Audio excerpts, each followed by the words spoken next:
கர்த்தருடைய பரிசுத்த நாமத்திற்கு ஸ்தோத்திரம், மகிமை உண்டாவதாக.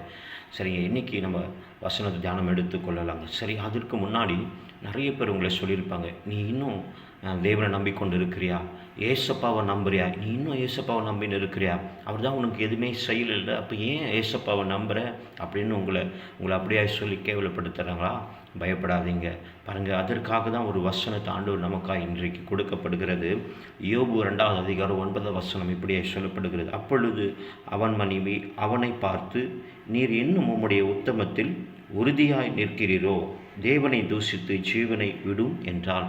பிரியமானவர்களே, இப்படி தான் யோபுங்கிற ஒரு மனிதனை அவங்க மனைவி பார்த்து சொல்கிறாங்க, இன்னும் நீ உத்தமத்தில் உண்மையாக இருப்பது என்ன, தேவனை தூஷித்து ஜீவனை விடும் என்று சொல்கிறாங்க. பிரியமானவர்களே, அப்படி உங்களை சொல்கிறாங்களா? நீங்கள் பயப்படாதீங்க. நீங்கள் இன்னும் உத்தமையாக இருந்து இன்னும் தேவன் மீது பற்றா நம்பிக்கையாக இருந்து காத்திருங்க. யோபுவை உயர்த்தின கர்த்தர் யோபுவுக்கு இரட்டத்தனையான எல்லா காரியத்தை ஆண்டவர் மாற்றி கொடுத்தார். இன்றைக்கும் உங்களை கர்த்தர் மாற்றவர் வல்லவராக இருக்கிறார். நீங்கள் ஆண்டவருடைய சமூகத்தில் காத்திருங்க. நிச்சயமாக ஆசீர்வாதம் உங்களுக்கு நிச்சயமாக உங்களை தேடி வரும். கர்த்தர் உங்களை ஆசீர்வதிப்பாராக. ஆமென்.